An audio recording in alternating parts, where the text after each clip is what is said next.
colleagues, now we have our second item is a briefing. The committee will now take up item number 2, which is a briefing on re-examining use of force by the Austin Police Department. I believe we have Chief Davis here with us, and Dr. Robin Engel, a senior research scientist at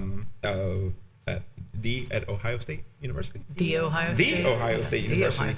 And if we want, we'll let them get into the presentation and pull up our questions after. No, you're fine right here. Thank you. Thank you, committee chair and council members. Appreciate your time here. I think this is an excellent opportunity to kind of look at our use of force, our overview. One of the things when a new chief comes in is you want to kind of bring people in to take a look at what you have. And Robin, I've worked with her and Dr. Engel in Cincinnati, and she is an expert in many things, including police use of force. So she is an excellent person to come in here, and I think you're going to enjoy her presentation about use of force and where we are in the Austin Police Department. Okay. Thank you, Chief. I appreciate the introduction. And yes, it is the Ohio State University. Apologies. I know. No, that's fine. I did learn in new employee orientation that "the" stands for tradition, honor, and excellence, and I've been told to repeat that. So I've done my work here. One of my colleagues calls me the Jose Velasquez, so I'm assuming that's why now. Exactly, tradition, honor, and excellence. So thank you so much for having me today. I think that the chief said it best, is that when you come into a new department, one of the things that you really want to understand right from the onset is what your highest risk is. And for the Austin Police Department and police departments across the country, one of the highest risks is use of force. And that risk is for officers as well as the public, right? And we want to think about best ways that we can reduce that risk, and that we can reduce officer injury and citizen injury and make police-citizen encounters safer for all. And so when we do that, we really need to take a holistic look at a lot of different components, including things like the policy of the police department, the procedures that are used, the accountability and oversight mechanisms that are present, but also first-line supervision and officer training. There's so many things that are captured in this encounter that happens oftentimes in such quick time, right? In seconds can result and a use of force. And so we want to really best understand holistically everything that the Austin Police Department is doing to try to mitigate that risk. And so Chief Davis asked me to come in and take a look at all of those components. And when I first brought some information back to her, she asked that I also brief Assistant City Manager Eddie Garcia, who I believe is here with us today as well. And of course, the Assistant City Manager is no stranger to these issues in policing, and also has done a very good job in prior departments. I knew Assistant City Manager Garcia when he was the chief in San Jose and also in Dallas, and make sure that these agencies, again, are safe and well for the officers, but also for the public that they serve. So I appreciate the opportunities from everyone. So with that, I do have a presentation for you with some of my initial findings and what we'll be doing moving forward. I understand that you've received a copy of some of this material, and I'd like to just take this opportunity to explain to you what you're seeing in that PowerPoint presentation. So with that, I'm going to try to make sure that this works. It does. What I'll be presenting to you today is a review of just an assessment of what I've done so far, my summary findings, a series of recommendations that I gave to Chief Davis now a couple of months ago, and she has already executed many of these, and we'll talk about that. And as part of that is what we're calling a use of force task force. That task force is made up of individuals within the Austin Police Department, myself and some others, and we'll talk all about that and the updates that we have to bring to your attention today. So with that, I think probably best, given that this is a public hearing, that I'll take questions at the end. But if you do have a moment where something's not clear, obviously feel free to interrupt, and I'll answer those questions. So first, with the review, I am a researcher by training. I've been doing this for nearly 30 years now. I work with dozens of agencies across the country and around the world. And one of the things that I always do is I never just look at data. I'm trained as a social scientist, trained in research, but I also know that the data doesn't tell you everything that you need to know. In fact, oftentimes it tells you just enough to be dangerous. And you really have to understand what the dynamics look like on the ground. So one of the first things I did when the chief asked me to come is to do a series of informal interviews, group meetings with the Austin Police Department, with the sworn and professional staff, including the chief of staff, Robin Henderson, who's here with us today, all of the assistant chiefs that were in place at that time when I first came in December. The Force Review Unit, the FRU, Commander Cruz and her staff. I also met with SIU, which is the Special Investigations Unit, Internal Affairs, their commanders and staff. The training commander at the time actually is now an assistant chief who's co-chairing this work with me, and that's Mike Chancellor, who's seated right behind me, I believe. Thank you. But I had an opportunity to meet with him and his, at the time, his staff in training, and also with the Research and Planning Unit staff. That unit is now overseen by Chief Maris Harold, who is also here with us today. Chief Harold has been really instrumental in helping assist with all of the data issues that I'm going to be bringing to your attention. So that was my first step. I also met with Director Gail McCant from the Office of Police Oversight, the OPO, and some of her staff as well. They are now involved directly in this work with a seat at the table on our Use of Force Task Force. So this is a partnership where we're really working together, again, to mitigate risk for our officers and for our public. I also decided, you know what, I need to go out there and see what's happening. So I rode multiple shifts and opportunities to ride in George sector in particular, up and down 6th Street. In part, the reason for that selection was because a large proportion of the use of force incidents happen with that sector and in 6th Street corridor in particular. So I had an opportunity to spend some time with the officers that are assigned there and actually do observations in the field. I reviewed a series of documents, a lot of documents, as a matter of fact, looking at the Austin Police Department's response to resistance reports from 2019 to 2022, your Force Review Unit monthly reports, OPO memos. I looked back 5 years at City Council resolutions related to the use of force. I also consulted with previous external reports, including the Kroll report that looked specifically at use of force at the time for the Austin Police Department, and also had an opportunity to have some selected body cam showed to me footage, but also randomly selected some use of force incidents to review. And then finally, and this was the largest chunk of my work, I thought it would be the smallest, it turned out to be the largest, and one of the reasons why I'm here today is the data review. Working with the Austin Police Department analysts, a number of different analysts, to help me understand how data is collected and reported to the public. We examined previous data reports and analyses and also conducted new analyses to make sure that there was consistency. And my summary findings then, unfortunately, I did find a number of inconsistencies across the Austin Police Department and all aspects of use of force, including reporting, accountability and oversight mechanisms, and training. Now, that might come as a little bit, gut-wrenching, particularly for members of the public to hear that there are inconsistencies across the agency, but I want to assure you that in truth, there are inconsistencies in police departments in these areas throughout the country. And one of the things that I do, especially with progressive chiefs like Chief Davis, is to come in and figure out how do we identify what those gaps are and what can we do about them? Because again, there's never going to be one perfect system, but we can absolutely work together to reduce risk, and cleaning up some of these inconsistencies is part of that overall process. We're really looking for continuous improvement over time, and I'm hopeful and optimistic that the Austin Police Department is on the right path for this.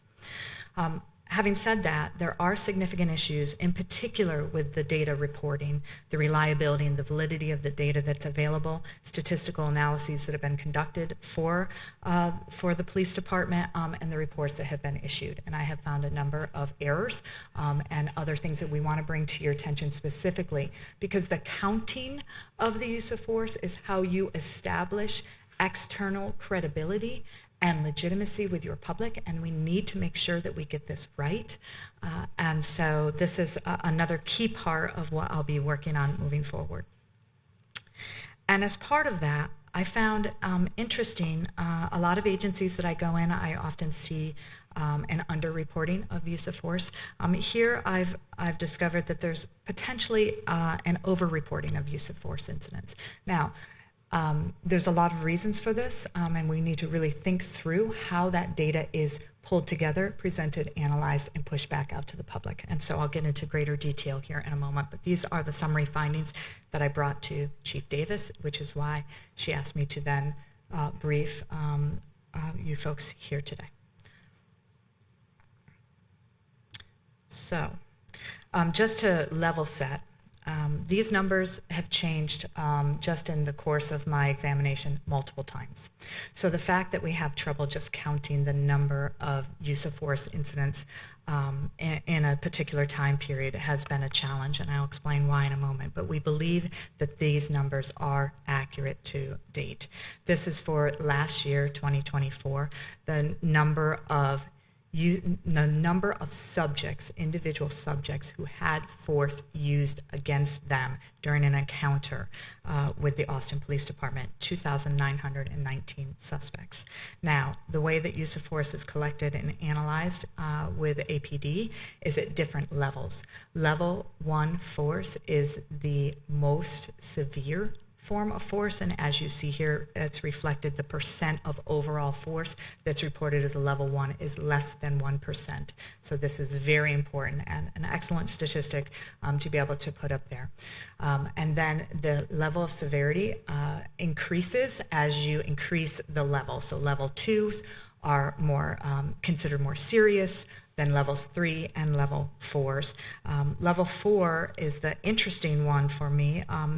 Many agencies across the country do not report at level 4 the way that the Austin Police Department does, and we'll talk about that in just a moment, the implications for that for your agency. The other thing that we always like to just take a look at is there are sometimes when force is used but an arrest is not made, and that can be because the person's transported, for example, to a hospital or a mental health facility. But we also look at, of the arrests that are made, what percent of those arrests result in the use of force of that individual arrestee. And what we can see here is consistency over time. That's the good news, right? So pretty much you're looking at anywhere from 9% to approximately 11% of arrestees that have force used against them. The interesting thing about this, however, is that many of the agencies that I work in, you see these numbers, these percent of arrestees that have force used against them are much lower, looking at 5 to 6% rather than the 9, 10, 11% that we see in the Austin Police Department.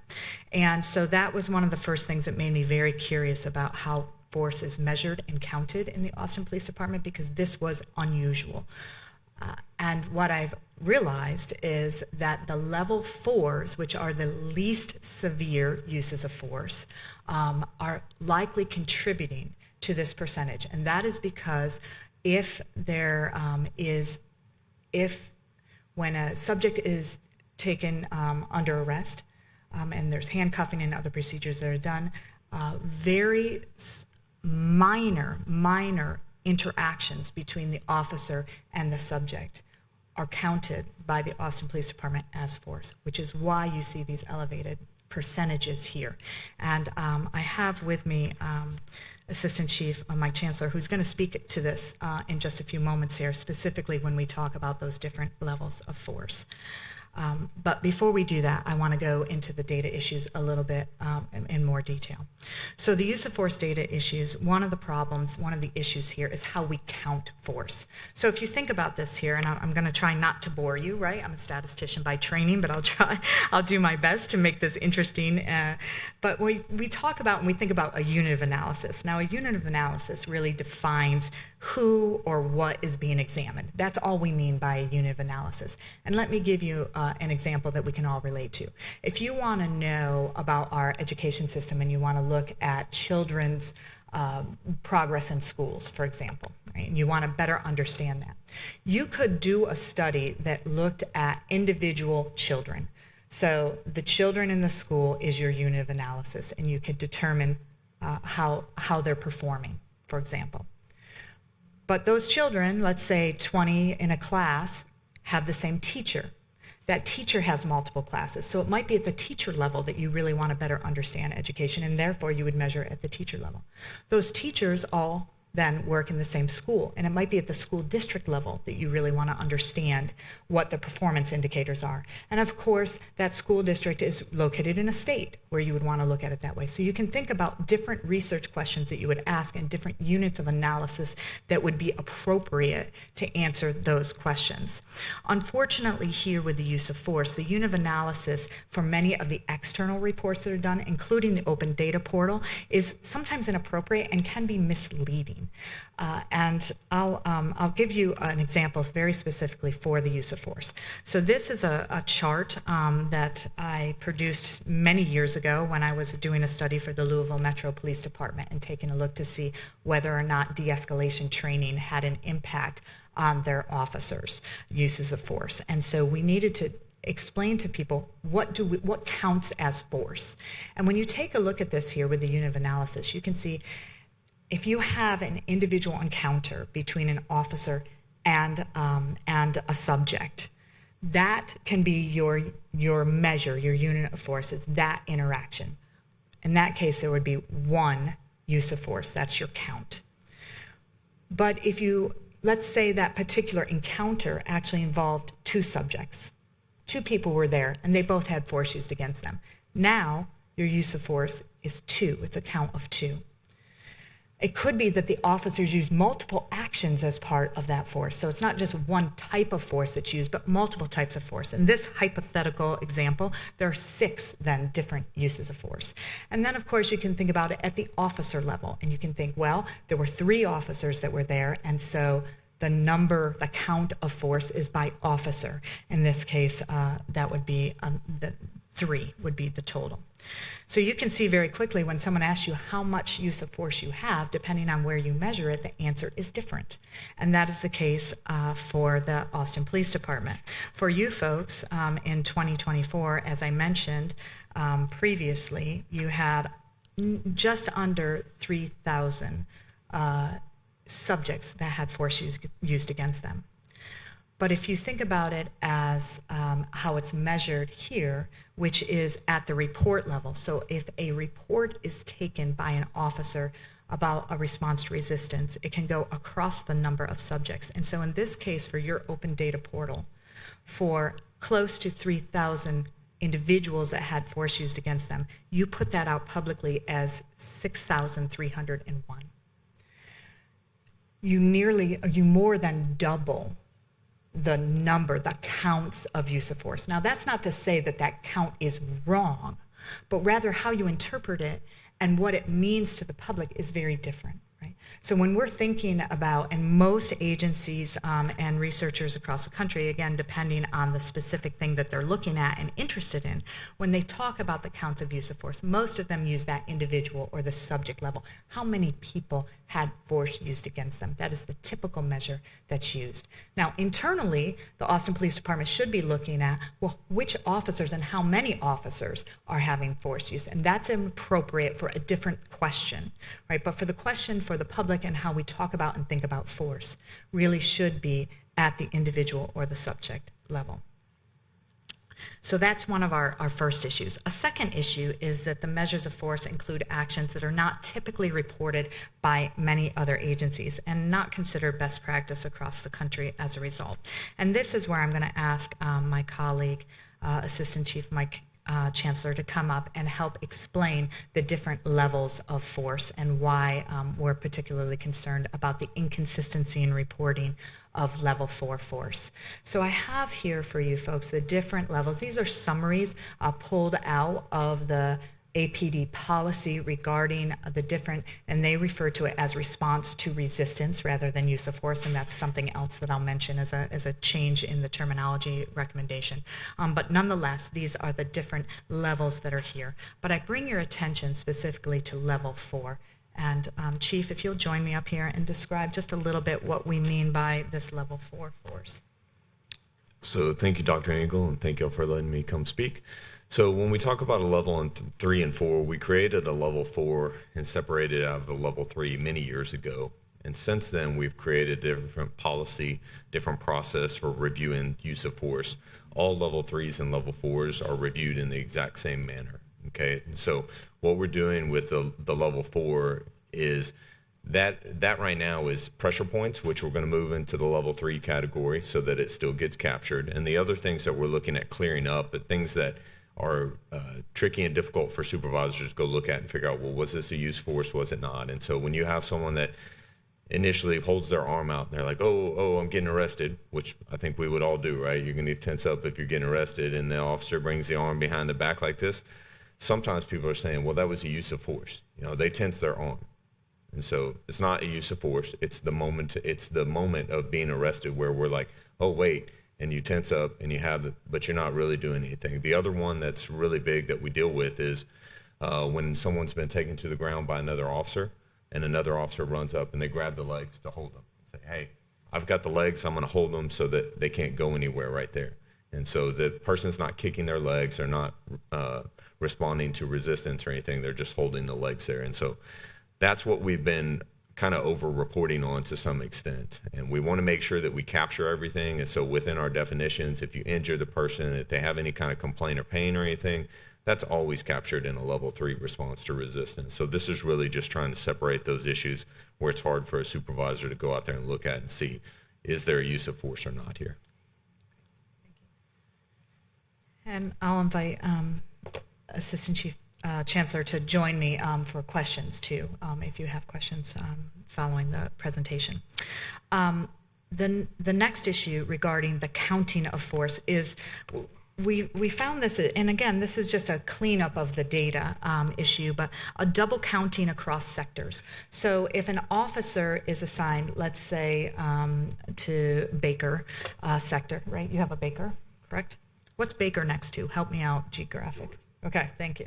So if an officer in Baker sector goes over into George sector and assists on an R2R and fills out a report, unfortunately, in some circumstances, that gets counted in George and in Baker. Same incident, right? Because the officer is reporting to a different organizational unit. So these are, again, cleanups that we just have to make. And as we dive into the data, we're understanding and finding these things. And so in that particular case, you would have 2 R2Rs when really it should be 1 R2R. We also found that there are inconsistencies based on the date that the data is accessed. So again, we would expect a data lag. That's true for any type of reports, crime reports, everything. There's, you would expect certain number of weeks where the data is now, the files are finally getting there, it's working its way through the system, and it ends up in the master database. But what we have found is that if we go back, let's say, to 2023, where we would expect that those numbers would not change. When those numbers were pulled, for example, at the beginning in January, let's say in January, we pulled the 2023 data, and then we pulled it again here in May, those numbers don't match. We're not sure exactly why. We know there's a data lag. We don't know how long the data lag is, and it's difficult to measure because the data is just filled in, but then there's not a record of what it looked like before. So we're really trying to sort this out and understand the timing of that data lag, and putting in place some mechanisms so that we can measure the lag, so we'll know how long it is, what's causing it, try to clean that up, but then also understand at what point do we have consistent use of force counts that we can feel that are reliable and valid, that we can make public and use for accountability purposes. Additional data use issues include inconsistencies across the APD units. So there are multiple units within APD that are responsible for the oversight function and mechanisms to really make sure that we have a very robust accountability system. Unfortunately, when that happens, sometimes these units don't have the same information and or are measuring it differently, and that's what we have found with the force review unit and the research and planning unit. Sometimes their numbers, their counts of force, and their R2R reporting do not match. And so if we're not matching internally, then you can imagine that when we share this data with the Office of Police Oversight and Accountability, that those numbers that are going to OPO may or may not reflect the up-to-date information from APD, which is why I asked Director McCant if we could pause on the reporting of that data to OPO just briefly while we tease this out, understand what the issues are, and then go back to our reporting schedule. And again, she is well aware of these issues and also has one of her staff members that's serving on our task force that's designed to take a look at this and fix these issues. Finally, the data analyses that have been conducted in the past for APD are rudimentary, they're inconsistent, and sometimes they are inaccurate. And I think that's, quite honestly, it's a training issue for the APD staff. You don't always need an outside expert to be able to come in and do these data analyses. This is something that can be trained, and it can be well done in police departments. It's just a matter of training the staff to be able to analyze. The analysts that are there, APD analysts, are talented. They just need to be trained how to do this. And so that's something we're working towards. We all know that we need to ensure data integrity, because you've all heard the old saying, garbage in, garbage out, right? We know that that's the case. So how that applies to use of force specifically is we need to make sure that, one, we're collecting information for all use of force. Secondly, that the data that's captured are complete, that there's no missing data, whether it's intentional or accidental, and that the data that are captured are free from error. So we need internal consistency and reliability. These are the things that we are striving for. When we have threats to data integrity, that's when we see that officers are using different criteria for which actions require collection. And that's exactly what we're seeing at APD, particularly with the level 4s, because they're very subjective of what counts as force. So that's where we see this inconsistency across officers and across sectors. We also need to make sure that that data collection system allows we need to make sure that it doesn't allow for data entry errors. And if it does allow for data entry errors, obviously that's an issue. And then finally, again, that point of officers interpreting the specific data points, not just whether or not it's force, but also all the questions that they ask and answer about the use of force during that incident. We need to make sure that all of that is considered or is collected accurately. So this is just an easy graphic to take a look at. These are the things that we need to make sure to preserve data integrity, that we're measuring things as we should, that we have all of these: validated input, removing duplicate data, access controls, validating data, backing up data, and always keeping an audit trail. And I can tell you just from looking at the use of force, right now I'm giving us some big red X's here that we need some assistance and some changes for these systems in particular. The last two I have questions about. I'm not quite sure. We're not there yet, and I don't want to put a big red X when actually we do have systems in place that are accurately doing that. So that's what we have as the data issue specifically. But as I mentioned, Chief Davis asked me to take a holistic look, right? It's not just about the data, although the data is obviously very important because it directs us to the things that we need to take a look at in more detail. But those things include policy and training and first-line supervisors and accountability mechanisms. And so she asked me to take a look at all of these things. And as a result, one of the first recommendations I brought back to her is I said, look, I'm finding some inconsistencies. I think we should create an internal APD use of force task force. And that task force, while it's internal, I would be a part of it as well and help guide this moving forward. So that's one of the recommendations. I'll talk more specifically about that task force in a moment. I also recommended that there would be a reorganization of the patrol commanders under one assistant chief. Before that, the different sectors were reporting to different assistant chiefs, which just by the nature of it, that's going to provide inconsistencies in sort of that oversight and accountability function. And so it's better to have all of your patrol sectors to reporting to one assistant chief so that someone has their eyes across the sectors and are looking to make sure that there's consistency and accountability. That move has been made, and there have been other organizational changes as well, but that has happened. And then now there is one assistant chief that has all of the patrol sectors under their purview. I also recommended adjustments to processes and procedures in the authority of the Force Review Unit. We're just getting started on that. You know, this is an important mechanism for accountability, but we need to make sure that it works. And that's some of the issues that we'll be dealing with the task force. In addition, I recommended the development and implementation of an overall strategic plan for the consistent culture of de-escalation across sectors. Now, this is big, sort of that global issue. You know, I'm an academic, of course I want a strategic plan. But what we really need to be thinking about is how do we change the culture? How do we ingrain de-escalation as not just acceptable, but expected within the APD, right? That this is how we respond to incidents involving persons in crisis. And so there's a whole host of things that we can do there. This is a much larger, and this is probably something that the task force will take on along the way while they're cleaning up some of the other low-hanging fruit that we have in front of us to be able to advance our work. Again, I recommended very strongly that we re-examine reportable force categories and really focus on that level 4, clean it up, and make sure that there's consistency in that reporting.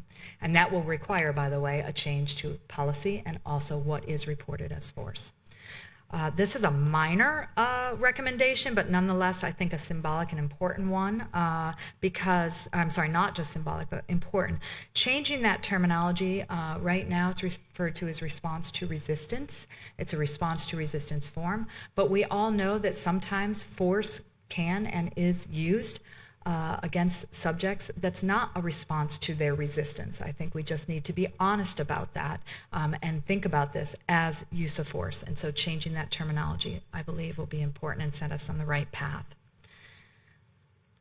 We certainly need an external use of force data audit, but I think we need a larger data audit. This is something that could be wrapped together with other things. If we find inconsistency in data and reporting for use of force and also in arrests, I'm sure that there are other areas as well that we can take a look at and make sure that we're getting valuable information. And again, I recommended to the chief at the time that she suspend all public reporting of the use of force patterns and trends and data until we understand very clearly what the issues are and begin to clean these things up and then put them back out for public examination.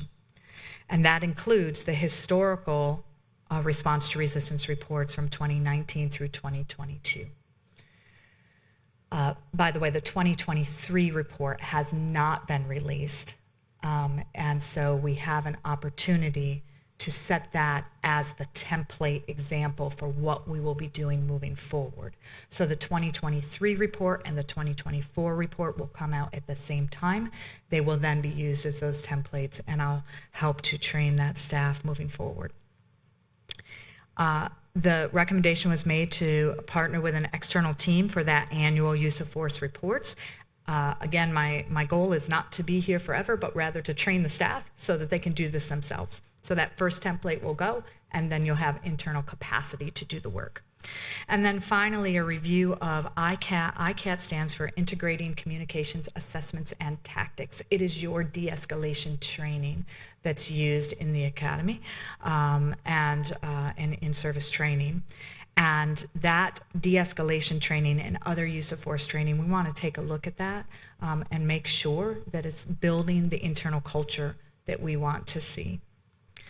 So with that, this task force that we've put together, I keep alluding to this. I am a co-chair with 2 assistant chiefs, Mike Chancellor, who you've just heard from, and also Assistant Chief Lee Rogers. I don't think that Chief Rogers is here today. No, he's not. But the 3 of us have been working hard. We've put this task force together. One of the things that I asked the chief for was permission to reach into all parts of the agency and not just to the command staff. I think it's very important that we understand the perspective at the first line supervisor level and also at the officer level when we are taking a deep dive into understanding all aspects of use of force. And so you can see here, we do have Chief of Staff Robin Henderson is here with us. She also serves as a member on this committee, but you can see a lot of different expertise of this group. Dr. Sina Kang is from the business, and she's a business intelligence analyst, and she's one of the ones that I'm training to be able to do these analyses for the APD themselves. And then also of note, Kevin Masters is from OPO and was selected by Director McCant to serve on this committee. And so we have met several times. We're doing a lot of work and moving forward. I'm very excited about the work that we've done. One of the first things that we took on was a focus on level 4 force, as I mentioned to you previously.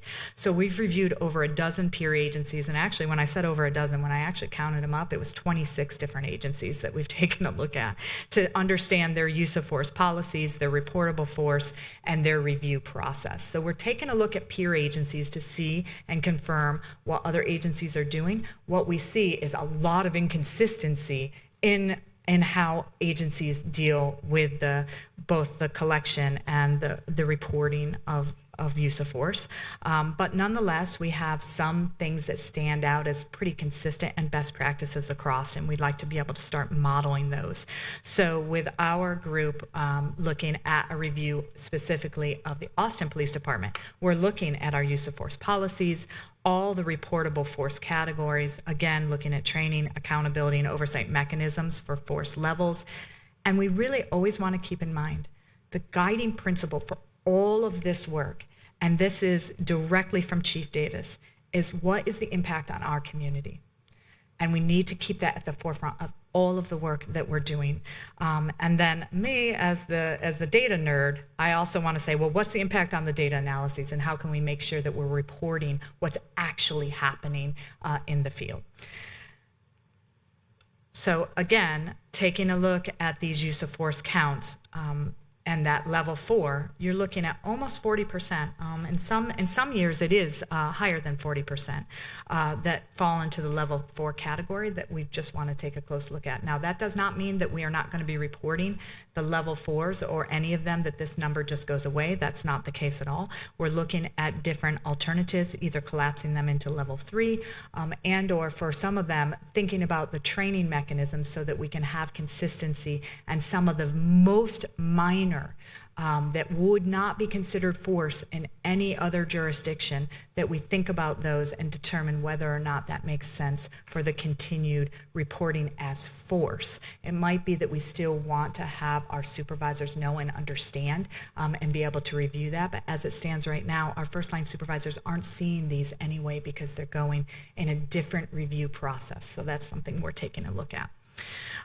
And one of the things that I wanted to know and say, hey, listen, if we start looking at level 4, and if we make changes to it, is it going to impact other types of analyses? So for example, one of the things that we consistently look at and try to better understand is use of force by race of the subject that had force used against them. And the reason I've put these percentages here, this is the percent of force that was used against white subjects, black subjects, Hispanic, and other. And what you can see here is that levels 1, 2, and 3, when combined compared to level 4, these percentages look very close. So if we make some changes to level 4, it's not going to suddenly have some type of impact of, well, you're only focusing on one racial group, that there's something different or nefarious going on. That's not the case at all. And then also just to take a look here at what it would do for your disparity ratios. Now, a disparity ratio, it's a statistical analysis that we do, but it's basically just a comparison between groups, looking at the minority compared to the majority, compared to some benchmark, what we would expect. And so the benchmarks are typically done when you do use of force analyses. What I've put here, when you do a benchmark, anything over 1 is considered that the minority, in this case, these are Black disparity ratios, benchmarks. Anything over 1, the Black category, or in this case, Black subjects are more likely than whites. Under 1, whites are more likely than Blacks.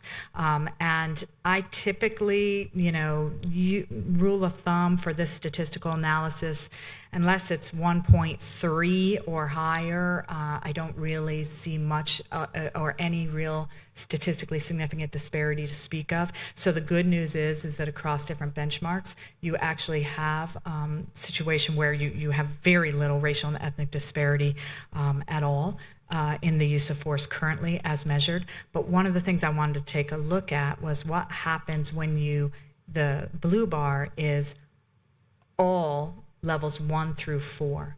What happens if you took out or changed level 4? Would that change our interpretation or our understanding of racial and ethnic disparities in the use of force? And the answer is, when you look at the blue compared, again, to those gray bars, you would want to see consistency, and that's exactly what we see here.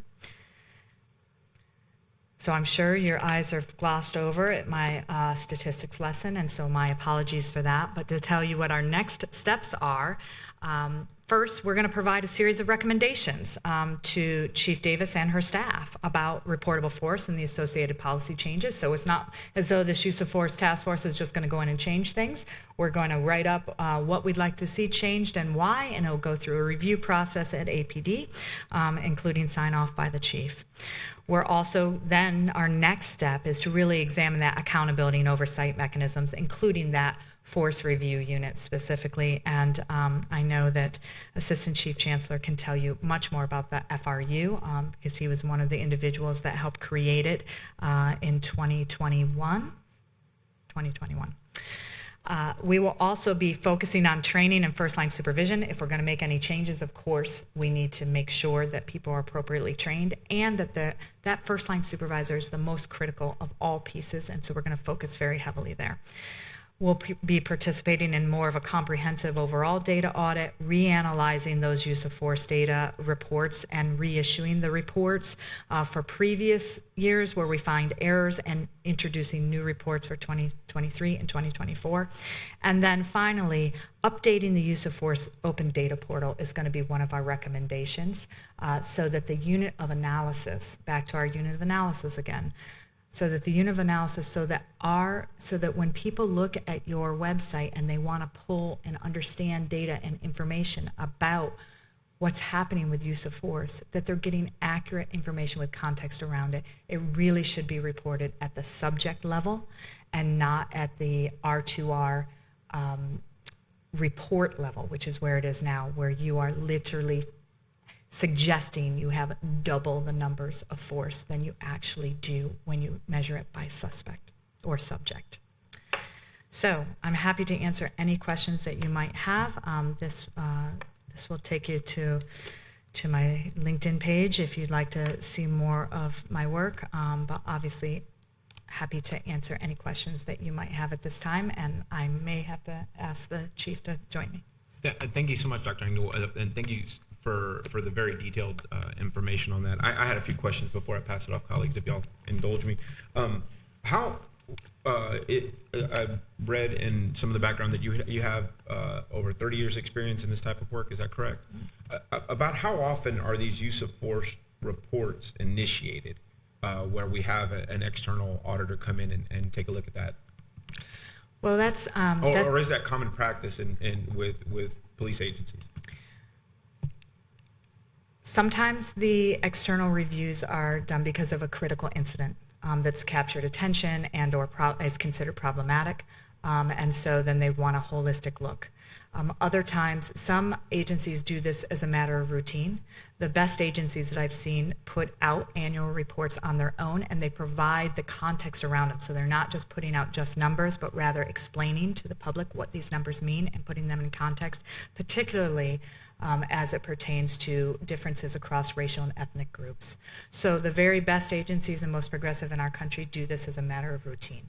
Others come to this in part because they've had a critical incident that's been considered problematic. In the case for APD, I know that you have had external reviews conducted before at the direction of council. In this case, you had a new chief that came in and said, I want to know and better understand and get this right. And I think that's commendable. Absolutely. And do you know when the last one was conducted that was initiated by council? I believe that was part of the Kroll report that would have come out in 2020. We were in speaking about the task force, about how often will the task force be meeting, and what does that reporting look like when it concerns council and this body here? Well, those are great questions, and I'm a taskmaster. So I've been keeping them on a pretty tight schedule. I know they have a lot of other things to do, but we need to make this a priority. And so now, of course, part of my issue is that I live in Cincinnati.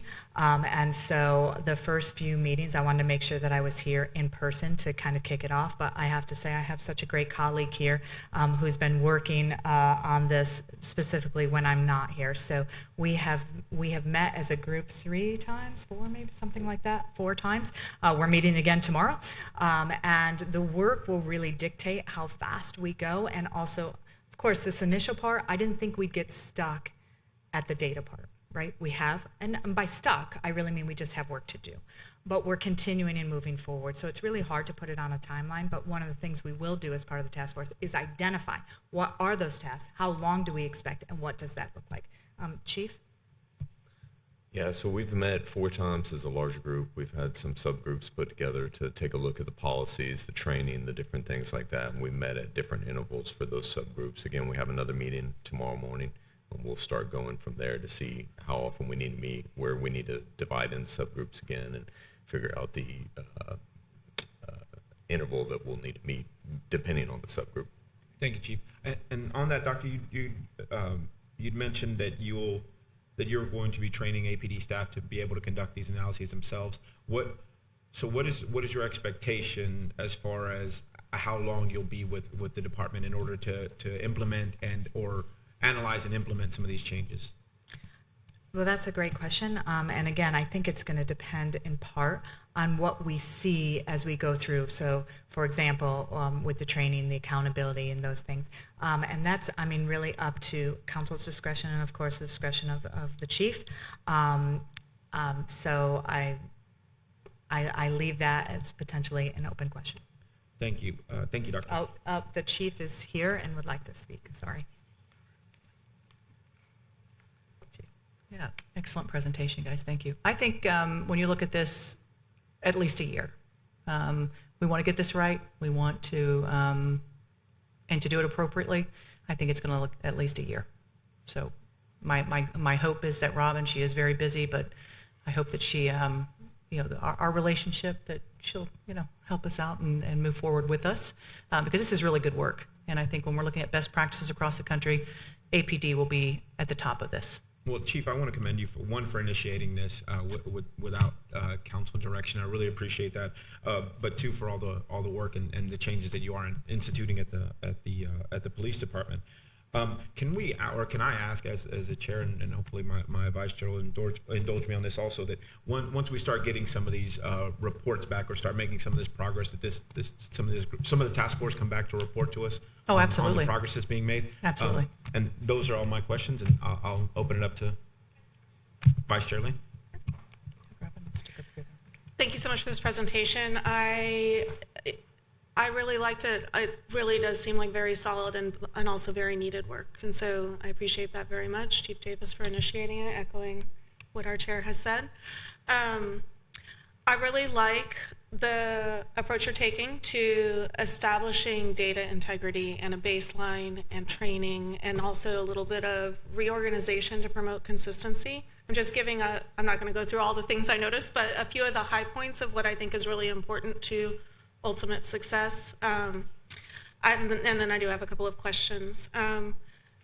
What do you think will be the timing for when the 2023 report is issued? I mean, there are a lot of steps that go into that are important, but that's also something I think people are waiting for. Absolutely. We have a draft. My concern with releasing is simply that I want to make sure that the data lag. So when the data gets pulled, when it gets pulled again, am I going to see different numbers, right?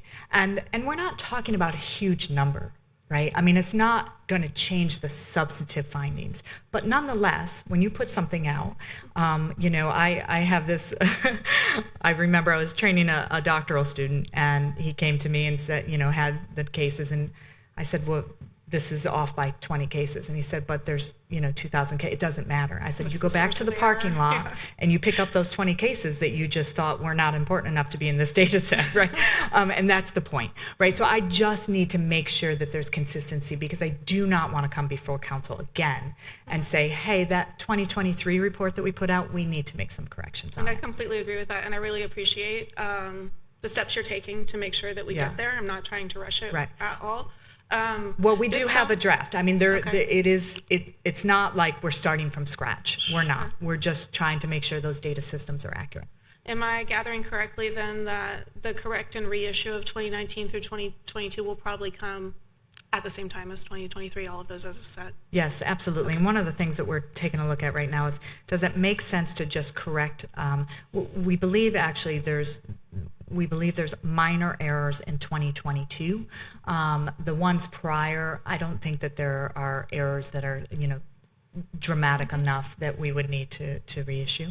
But those reports also don't give you a lot of information, right? So what we're talking about is much more robust reporting, but also putting it in a context that's understandable by the public, right? As a statistician, I can tell you all kinds of things, and again, people's eyes glaze over, right? They want to know and understand what this really means for them. And so again, with Chief Davis, always thinking about what is the impact on the community, what does this mean? So that's part of the template and how we will have the actual statistical analyses that are available upon review, but what the public facing and what that piece looks like so that it's consumable, that's what we're working on as well. Okay. That sounds good. I am also wondering, you talked a little bit about, for example, looking at our Black subjects versus white subjects and that sort of thing. The way that you're working on the data, will there be potential for other types of disaggregation easily? I mean, I know, for example, you were talking about George sector as having a large proportion of the uses of force incidents. I'm also thinking time of day or other factors like that. So all of those factors, the context really matters. So when we're trying to understand why the patterns look the way that they do, we need to take into account the location, the time of the day, the resistance that's shown to an officer, right, is the strongest predictor of whether or not force is used and at what level. So we need to take all of those things into account. And when you just report the numbers of force and you don't provide any of that context with it, you leave so many open question marks. So one of the things that we do, and not to bore you with statistics, but we take a look at multivariate statistical analyses, so regression modeling and things like that, to better understand and isolate those factors that actually have impact versus ones that don't.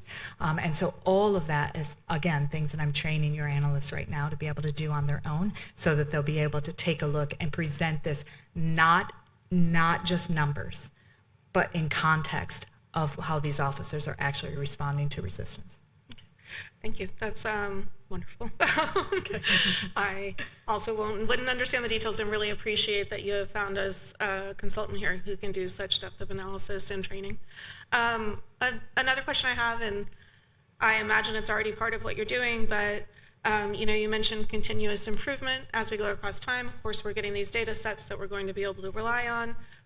Also, looking at how we are de-escalating. Could you speak a little bit about how once we get these reports, we'll be able to, like, what kind of measures we'll be able to see around goals for de-escalation and that sort of thing? Absolutely. Well, one of the things that I'd really love to do is better make sure that that training that is put in place, that we're evaluating that training over time, and that the training is serving the purpose that we hope, right?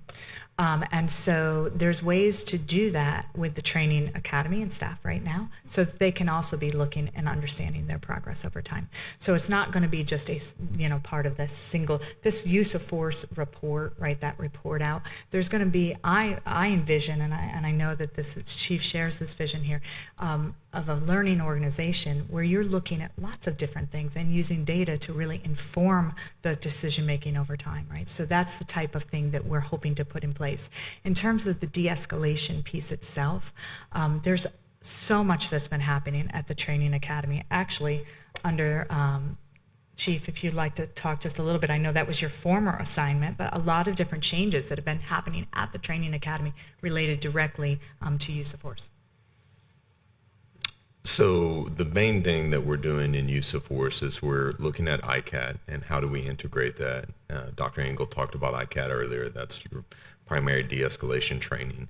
And so what we've been doing is ICAT comes out with a new version all the time. 1, 2, we're on 4, and I think we're about to release 5. And so, we keep putting people through that same 16-hour block of training. It was a little shorter in the first few versions, but what we're trying to do is bring that training up to speed and give people a little something extra that's specific to Austin Police Department. And so we've been working with Louisville Police Department because they are the standard for the DOJ. They've got a sergeant up there that's been doing this for a long time. He travels, he trains for the DOJ, he does a lot of that. And they've had use of force drop significantly after implementing ICAT. And they didn't do it necessarily the standard way that PERF had it at first. They kind of developed it a little bit, put it in 4 and 5 hour blocks that were digestible, easy for officers to understand. And so then they went back and they said, hey, PERF, are you okay with this? And so PERF was like, well, this is excellent. And they started working together, and the sergeant started training for PERF. And so I may have missed some of the details there or confused some of them, but the main point is we're working with them to kind of revamp our ICAT training and make sure that we're putting out the best training possible to the officers so that it means something to them and so that they can get the benefits from the training, because it is super beneficial training. And I'll just note about that training specifically. So PERF that he's referring to is the Police Executive Research Forum. They're the ones that originally designed the ICAT training, Integrating Communications Assessments and Tactics. And that work in Louisville Metro, the analysis and the research was done by my research team when I was at the University of Cincinnati.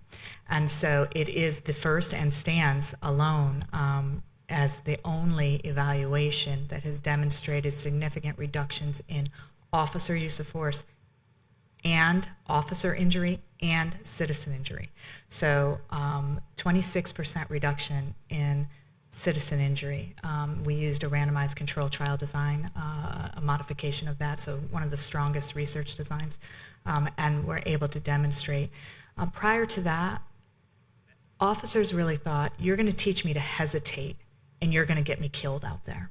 And there was no evidence to say otherwise. So now we have very clear and convincing evidence that, in fact, not only are we not going to teach you to hesitate and get you killed out there, but we're actually going to make you safer and we're going to make the public safer.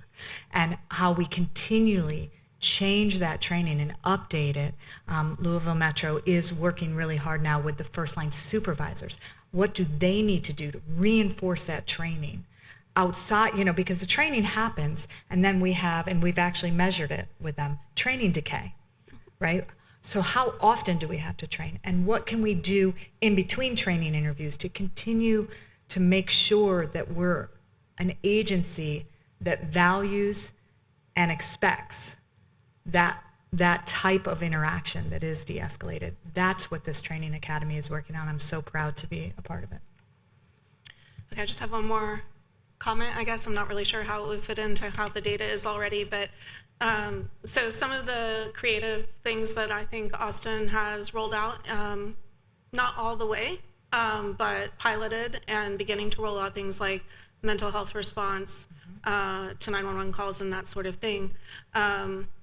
I hope that there's a way as we move through the data to also see how mental health response, homeless response, that sort of thing is impacting how much use of force is happening. And I think that just from what I've seen and heard anecdotally, that it might be trickier to get to that than I'm just going to share. So, for example, if a lower level incident is occurring and getting 911 calls and then eventually it escalates to violence and then officers arrive, I mean, that's a more tense situation. And so it could certainly, I think, be more likely to lead to use of force as we're doing things versus if we're in an area or a location where, the mental health response is actually happening. I don't know how we know where we've got that working effectively, but I'm just putting it out there as food for thought. So, well, okay. One of the things that our research team has done, I led the work, $5 million investment from the Department of Justice to update crisis intervention training and make that available free to agencies across the country. It's called CRIT, Crisis Response Intervention Training, because there are different response models now than when CIT was originally developed 20 plus years ago. So thinking about the response model, right, and the mechanisms of what's in place, co-responder models and other types, what's the most effective, what does that look like, and what's most appropriate for your Austin community. There's lots of different ways that you can respond to persons in crisis, but we want to make sure that we identify the ways that are the safest, right, for all involved. And so I know that's something that the chief also will have us consider and look into as the changes we're making in the overall use of force policies and training. Well, thank you again. I appreciate both the presentation and also that you and APD are working together in this collaborative way over time. Thank you. Thank you. Councilmember Duchin. Thanks so much for a very thorough and data-driven approach and presentation. I had a couple of questions I was hoping you could help me get some clarity on.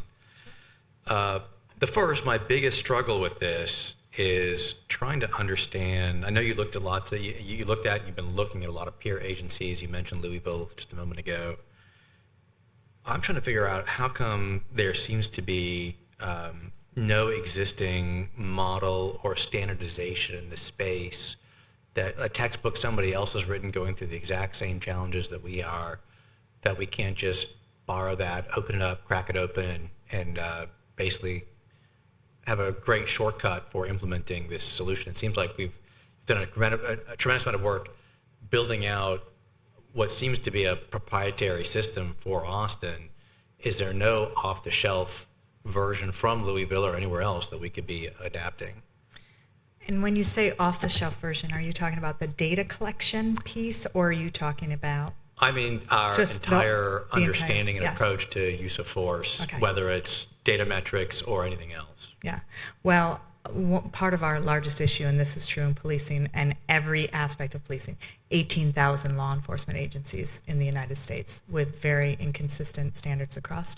Most of the standards, even at the state level, so the states don't match, of course, and then even at the state level, you're talking about minimums. Oftentimes standards that are required, but then you have other agencies that want to work towards higher than the minimum standards.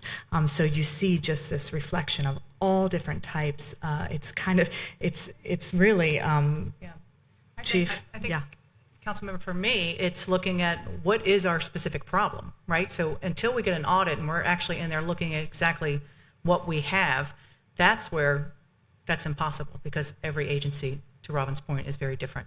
And so once we realize the problems that we have and we're looking at data, then how do we move forward? And certainly where there's successes, those models we can kind of implement and look at those models across the country. What are best practices? And that's exactly what we do. We look at best practices and you take a little bit from that from each space. But to begin, it is really, I think, each agency, it's what is the problem? And I think that's where it differs. Well, it sounds like one of our challenges is understanding these level 4 use of force incidents, and maybe you can just help me. I realize I'm not the only new person here, but maybe you can help provide some context for how we got to a place where we are measuring level 4 incidents. It sounds like in an atypical way relative to most peer cities. Actually, I might have, Chief, if you want to take that one on, you have the historical context. I can just tell you that some agencies received different levels of guidance at the time, and constantly evolving standards, but also many of the recommendations that have been made in the past are not data-driven. They haven't been tested. So unfortunately, and this is true across all police reforms, when we demand reform, right, when citizens come to the street and they demand reform, the reform that we put in place is often a knee-jerk reaction. It's often well-intended, but not well-researched. So for example, we know that most implicit bias training actually does not have the impact that we would hope that it would, but it's seen as one of those, like, we need to have all of our officers trained this way. And it's only years later that we realize that that training didn't have the impact that we expected or wanted. That's the same is true with some recommendations, I think, that came to the agency about capturing all of these, all manner of any type of the most minor interactions between officers and citizens, that we capture that as force, but that has really unintended consequences as a result. But I'll let the chief speak to the history of it. Yeah, so it's been nearly a decade since we went to the level 4. And so what it was is an attempt to make sure nothing slipped through the cracks. You'd look at something and you'd go, oh, that should have been reported as use of force. And so we wrote a policy that captured everything and was a net for anything that possibly could be. And so we didn't necessarily provide the best guidance on, hey, this is what this looks like in real world timing. We just wrote the policy to make sure nothing could slip through the cracks. And so that's how we ended up with this level 4. Now, it was a level 4 versus a level 3 because at the time we were reviewing use of force through the supervisors in the chain of command. And so in 2021, we created the use of force unit, and that was to standardized reviews, right? So a use of force over here in this part of the city didn't get reviewed differently than a use of force in this part of the city. And so when we did that, we started reviewing level 3s and 4s at the exact same process. And so there was no longer a need for level 4, but we kept it there. And now we're going back and trying to clear up that definition and give these supervisors the understanding of, hey, like, this is what it actually looks like. This is what it doesn't look like. So I appreciate you guys speaking to that, because it does relate to, I think, a very, I'm going to say, practical, a pointed question I want to follow up with. It looks like you've got at least one person that's a member of your task force. It's from the OPO. I'm trying to figure out, do you anticipate any challenges then with people that might be invested in this almost 10-year-old way of reporting, that there may be some resistance or some confusion or some unexpected challenges as we may reevaluate level 4s and maybe do away with them entirely or roll them into level 3s or find some other way of measuring that maybe is counter to the historical or intuitive nature of people that were bought into the current way of reporting?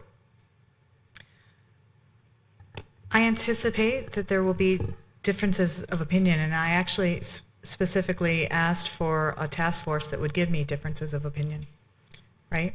You build a big table, you put everyone around it, and then you understand the issues from lots of different perspectives.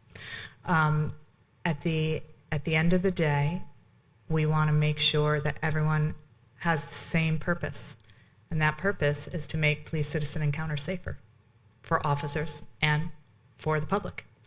And so along the way, are we going to have potential either resistance or misunderstanding or, all of the things that you mentioned?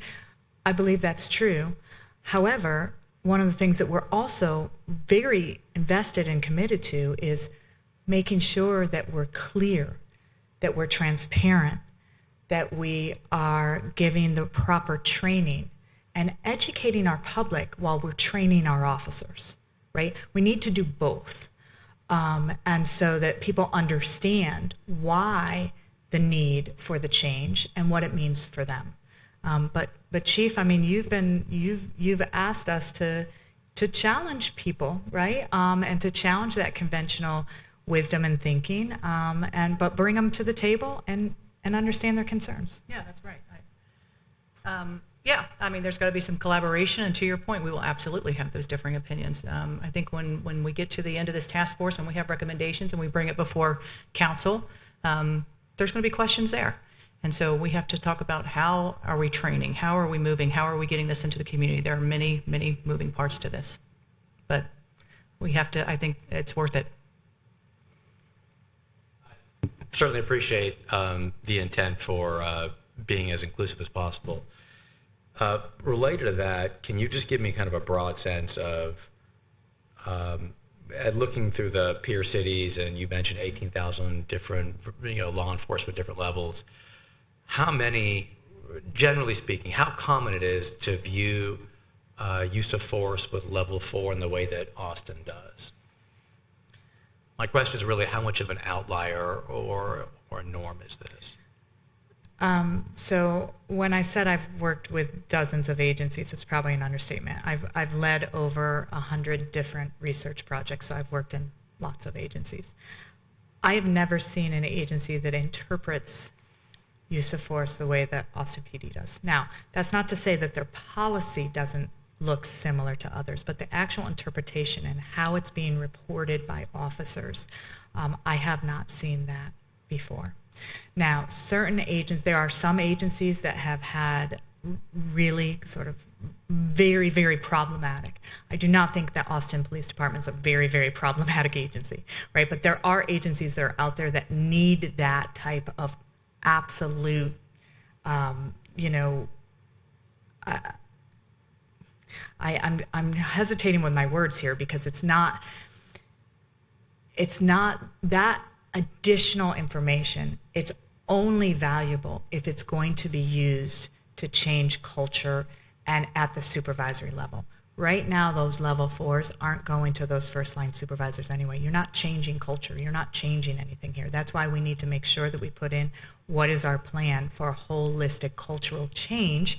And I don't even know that we need a change, right? But it's about making sure that everyone in the Austin Police Department is on board with this is how we de-escalate situations. Right? So to answer your question, which the original question was, how frequent is this? It's very rare. Okay, Thanks for helping me understand that. And I'm glad you kind of redirected us back to the plan, the recommendations. You laid out 11 of them.